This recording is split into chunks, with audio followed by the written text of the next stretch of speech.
ఒక క్యాచ్, ఒక వికెట్ మాత్రమే కాదు, వరల్డ్ కప్ హిస్టరీనే మార్చేస్తుంది. మరి వరల్డ్ కప్‌లో గ్రేటెస్ట్ క్యాచెస్ ఏవో చూద్దాం. Number 3 2019 world cup. Ben Stokes South Africa captain Faf du Plessis క్యాచ్‌ని బౌండరీ లైన్ దగ్గర సూపర్ డైవ్‌తో పెట్టాడు. ఫ్యాన్స్ అందరినీ షాక్ చేసిన క్యాచ్ అది. Number 2 2023 world cup final. Travis Head, Rohit Sharma ఇచ్చిన డిఫికల్ట్ క్యాచ్‌ని బ్యాక్వర్డ్ పాయింట్ దగ్గర ఇంక్రెడిబుల్ డైవ్‌తో పెట్టాడు. ఆ వికెట్ మ్యాచ్ మొమెంటంని ఆస్ట్రేలియా వైపు మార్చింది. Number 1 1983 world cup final.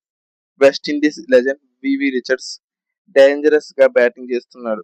అప్పుడు కపిల్ దేవ్ లాంగ్ రన్ చేస్తూ వెనక్కి పరిగెత్తి ఒక అన్బిలీవబుల్ క్యాచ్ పెట్టాడు. ఆ వికెట్ మ్యాచ్ టర్నింగ్ పాయింట్ అయ్యింది. వివి రిచర్డ్స్ అవుట్ అవడంతో వెస్టిండీస్ కొలాప్స్ అయ్యి ఇండియాకు ఫస్ట్ ఎవర్ వరల్డ్ కప్ గెలిచింది. ఆ క్యాచ్ ఇప్పటికీ ఇండియా క్రికెట్ హిస్టరీలోనే one of the greatest catches గా గుర్తుండిపోయింది. మీ ఒపీనియన్ ఏంటి? కపిల్ దేవ్ క్యాచ్ గ్రేటెస్టా లేక ట్రావిస్ హెడ్ క్యాచ్? కమెంట్ చేయండి. ఇంకా ఇలాంటి క్రికెట్ స్టోరీస్ కోసం చరణ్ అన్ఫిల్టర్డ్ ని ఫాలో చేయండి. ఈ వీడియో నచ్చినట్టయితే లైక్ చేయండి, షేర్ చేయండి. Subscribe to Charan unfiltered. Thank you.